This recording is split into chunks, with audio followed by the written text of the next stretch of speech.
Bom dia, boa tarde, boa noite, pessoal. Boa madrugada para você que me ouve de madrugada também. Eu tenho audiência de madrugada. Quem sou eu? Eu sou Isaac Barbosa, sou seu professor de língua portuguesa. E cá estamos nós para estudar um magnífico e magnânimo conteúdo conhecido como funções da linguagem. Primeira coisa, para estudar funções da linguagem, você vai precisar ver esse vídeo aqui, ó, que se eu souber colocar o link aqui em cima, ele vai estar aqui em cima. Se não, não. E vamos que vamos então, pessoal. Fazendo uma brevíssima síntese dos elementos da comunicação, vocês têm o que é chamado normalmente de emissor, o receptor, o código, canal, a mensagem e o referente. Esses elementos serão o norte para que você entenda quais são as funções da linguagem, tá bom? Então vamos lá. Sempre que alguém se comunica com algum objetivo. Eu, por exemplo, tenho um objetivo muito claro, que é ganhar o seu like. Então, ó, já dá o like aí nesse vídeo, compartilha com seu amigo estudante para que para que eu fique famoso, para que o conhecimento seja difundido pelos quatro cantos do Brasil. Então, já que todo mundo se comunica com alguma intenção, vamos analisar, vamos categorizar quais seriam essas funções das pessoas que buscam se comunicar. São 6 e estão relacionadas com os elementos da comunicação, certinho? Então, vamos um a um agora.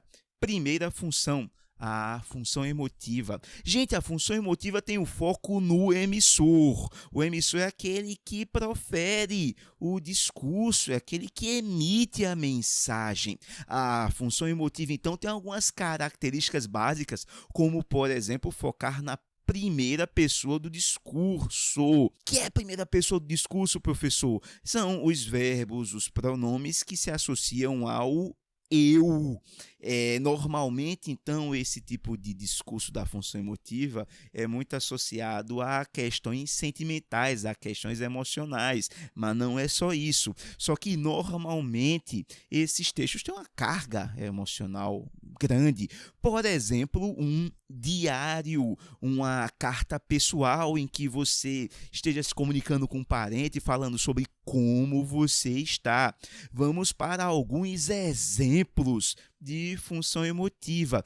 Antes de qualquer coisa, eu queria que você lembrasse que essas funções não são concorrentes entre si. Então, o fato de um texto se erguer na função emotiva não quer dizer que ele dispense as outras funções da linguagem. Quer dizer que ele é norteado por uma e as outras, de forma acessória, também podem ser utilizadas.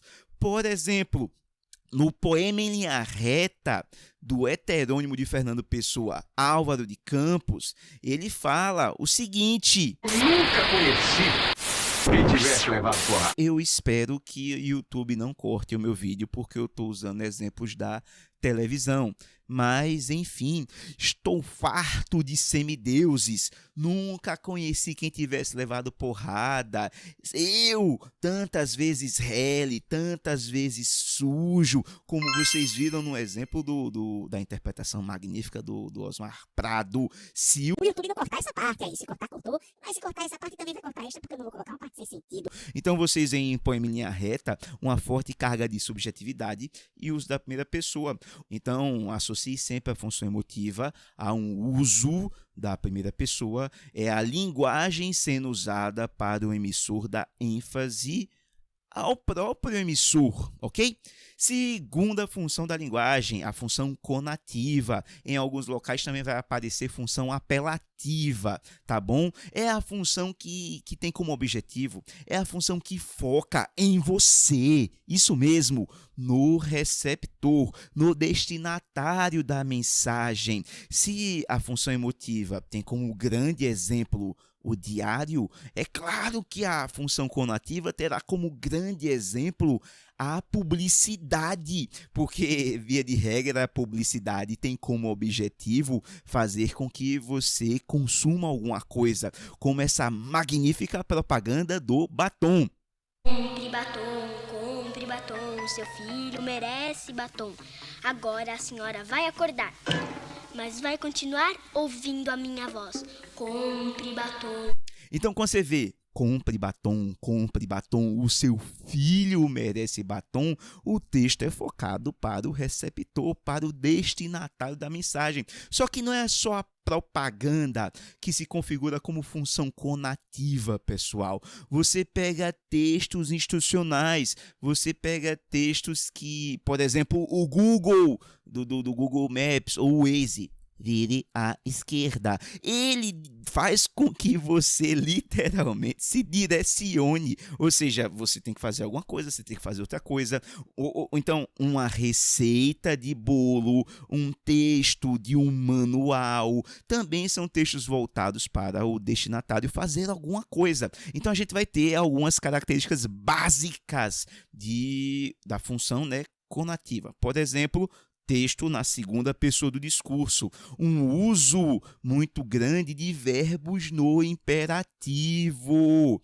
A língua portuguesa produziu uma fantástica música que dá ordens a um rapazinho famoso chamado de Evaristo Costa. Conheço essa música como Rap da Virgínia. Quando vocês têm a seguinte parte... Eu peço respeito com a minha família, com a minha Maria, com a minha Virgínia. Respeita. Verbo no imperativo na segunda pessoa também é um texto que busca direcionar, persuadir, convencer, manipular o destinatário. Essas são as principais características de um texto que é feito na função conativa ou apelativa. Terceira função que a gente vai estudar hoje é a função fática. Gente, se a função emotiva é voltada para o emissor, a função conativa é voltada para o receptor, a função fática é voltada para o próprio canal. Isso acontece quando você ouve o barulho de um celular, atende e fala: alô? Neste caso, a função fática tem como objetivo justamente iniciar uma conversa, manter a conversa quando existe alguma suspensão no diálogo, alguma dificuldade no diálogo. Por exemplo, estamos conversando e de repente alguém fala: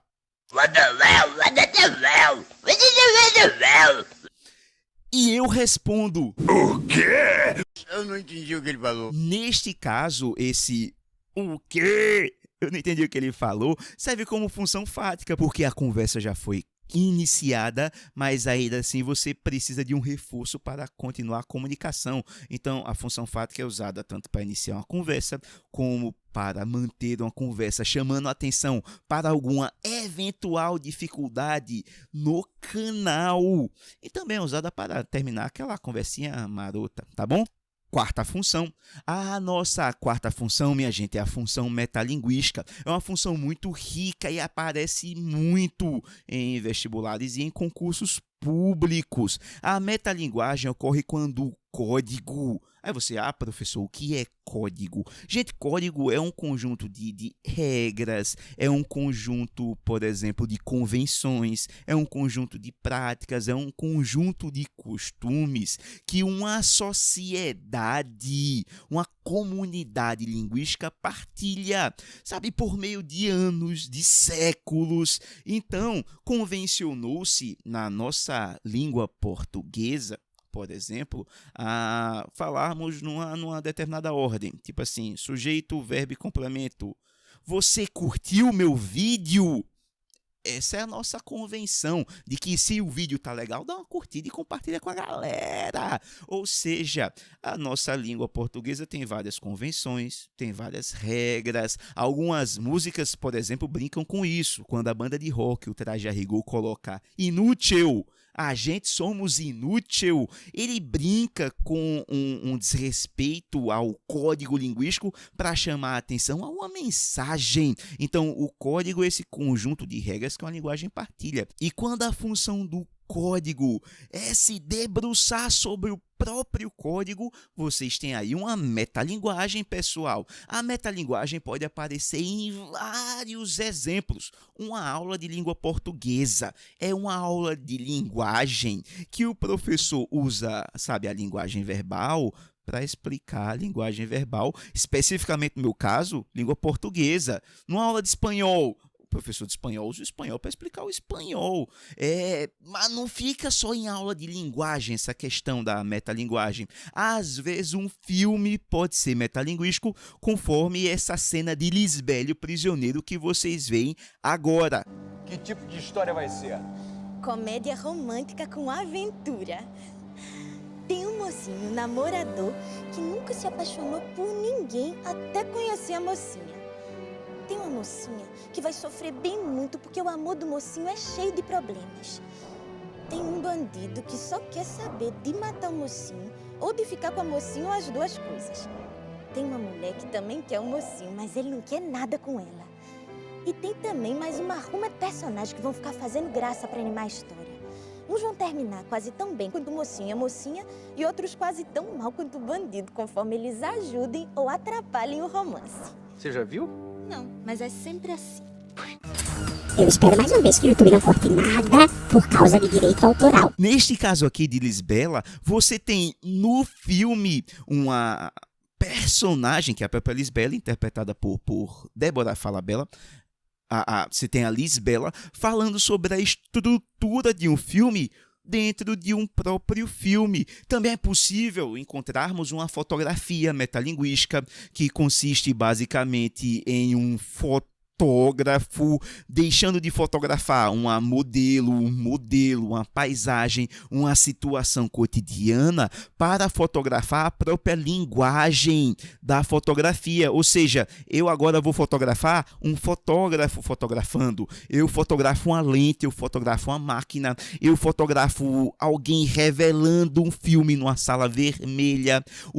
A literatura pode ser metalinguística, conforme vocês veem em Machado de Assis. Você pega aí o senão do livro. No capítulo de Machado de Assis, o senão do livro, ele fala com o leitor. Ele fala sobre a própria narrativa. Brás Cubas, o narrador, fala sobre a própria narrativa. Então, tudo isso serve como metalinguagem. Quando você vê Deadpool e o personagem está falando com o espectador, isso também, essa quebra da quarta parede, é uma brincadeira metalinguística que a obra pode vir a apresentar. Temos também a função referencial, também chamada de função denotativa. A função referencial denotativa focaliza o contexto, a informação, também chamada de referente, por Jacobson. Neste caso, nós temos textos cuja função é informar o receptor de tal maneira que o texto se debruça sobre um assunto. Então, por exemplo, quando você via esta abertura aqui, ó,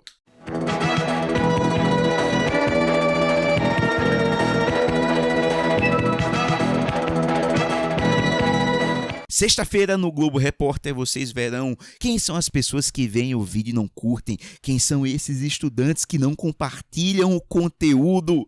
Sexta-feira no Globo Repórter. Sempre que você via essa chamada desse programa, você sabia que era um programa que falaria sobre um assunto.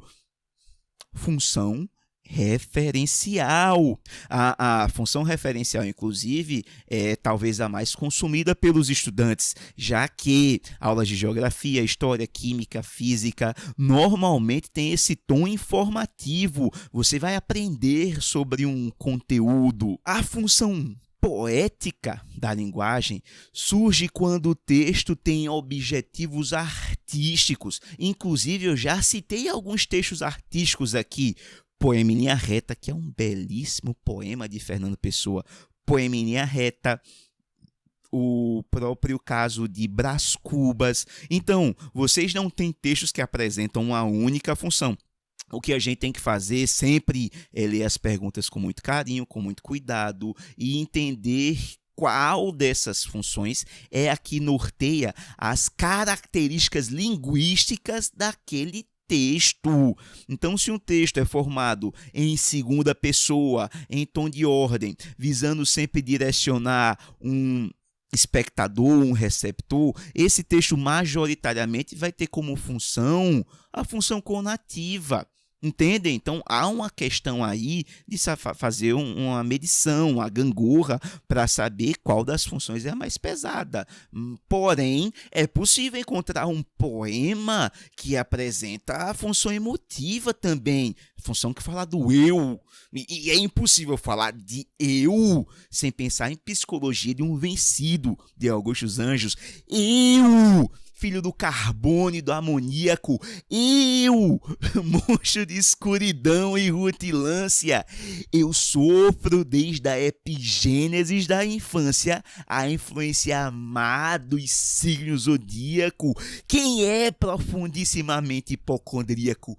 Eu. Então, assim, é um texto com uma evidente função emotiva. Só que, diferente de um diário, Augusto dos Anjos teve uma preocupação enorme com o vocabulário, com métrica, com rima, com a criatividade.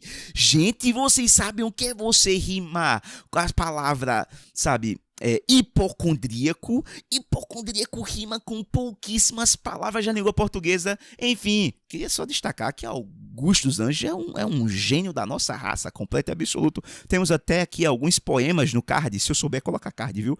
De Augusto neste canal do YouTube. Em síntese, minha gente, função emotiva, o foco é no emissor. Texto em primeira pessoa, geralmente aborda os próprios sentimentos. Função conativa, foco no destinatário, no receptor. Busca normalmente direcionar, convencer, manipular. Geralmente, o gênero mais recorrente a esse é a propaganda. Terceiro, função fática. Tem como função testar o próprio canal linguístico. Geralmente é esse alô, oi, não estou te ouvindo. Pode repetir, por favor, não escutei. Tem como função diminuir o ruído, sabe, de uma comunicação, o ruído linguístico, e confirmar se a pessoa está ouvindo ou se ela está prestando atenção à comunicação. Função metalinguística ocorre quando a linguagem fala sobre ela mesma. Você quer descobrir o significado do verbo escanhoar. Aí você vai no dicionário.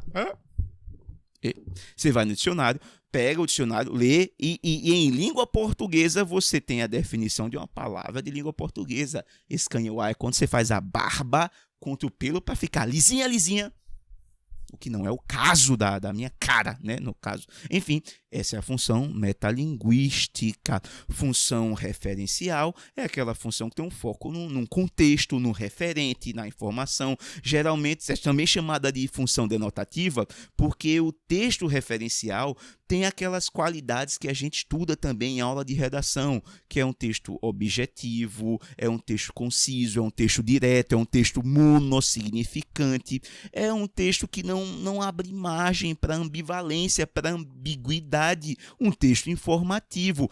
E a função poética ocorre quando o autor do texto tem como objetivo produzir uma obra artística, uma letra de música, um poema, um romance, um conto. Para isso, ele vai contar com a criatividade da linguagem, vai contar com recursos linguísticos que deixam, por exemplo, a comunicação mais plurissignificante, menos direta, uma comunicação, por exemplo, mais criativa, mais poética. Enfim, inclusive nós temos uma aula também de introdução aos estudos literários para você aprender aí quais são as principais características de um texto que se encaixa na função poética. Tá aqui no card, mais uma vez se eu conseguir colocar. Gostou? Não esquece de curtir esse vídeo, pessoal, ó.